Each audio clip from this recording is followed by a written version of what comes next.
വ്യഭിചാരം അള്ളാഹുവിന്റെ ദീനിൽ വളരെ മ്ലേച്ഛമായി കണ്ട് നമുക്ക് വിലക്കിയ കാര്യമാണ്. ശറഈനെ മാറ്റിവെച്ച് ഭൗതികമായി ചിന്തിച്ചാൽ പോലും ഏറെ നിന്ദ്യമായ, മ്ലേച്ഛമായ, കുടുംബ ബന്ധങ്ങളെ തകർക്കുന്ന, അഭിമാനത്തെ ഇല്ലാതെയാക്കുന്ന മ്ലേച്ഛമായ ദുർവൃത്തിയാണ് വ്യഭിചാരം.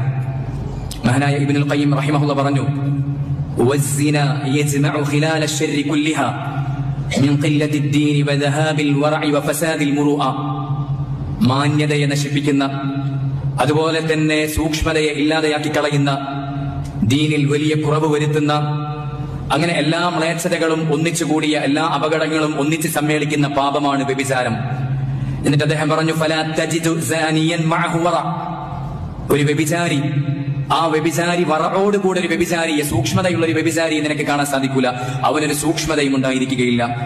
വല വഫാഉം ബി അഹ്ദ്.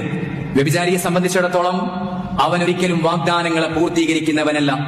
വല സിദ്ഖും ഫി ഹദീസിൻ. അവന്റെ ഒരു സംസാരത്തിലും സത്യസന്ധത ഉണ്ടായിരിക്കുകയില്ല. അതുകൊണ്ട് തന്നെ സഹോദരങ്ങളെ, അല്ലാഹു സുബ്ഹാനഹു വ തആല വ്യഭിചാരത്തെ നമുക്ക് വിലക്കിയപ്പോ അതിനായി അല്ലാഹു സുബ്ഹാനഹു വ തആല സ്വീകരിച്ച ശൈലി നമുക്കെല്ലാവർക്കും അറിയാവുന്നതാണ്.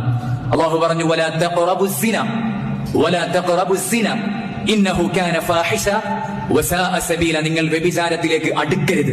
അല്ലാഹു സുബ്ഹാനഹു വ തആല വ്യഭിചരിക്കരുത് എന്ന് പറയുന്നതിന് പകരം അല്ലാഹു സുബ്ഹാനഹു വ തആല നമ്മളോട് പറഞ്ഞത്, വലാ തഖറബുസ് സിന, നിങ്ങൾ വ്യഭിചാരത്തിലേക്ക് അടുക്കുക പോലും ചെയ്യരുത്.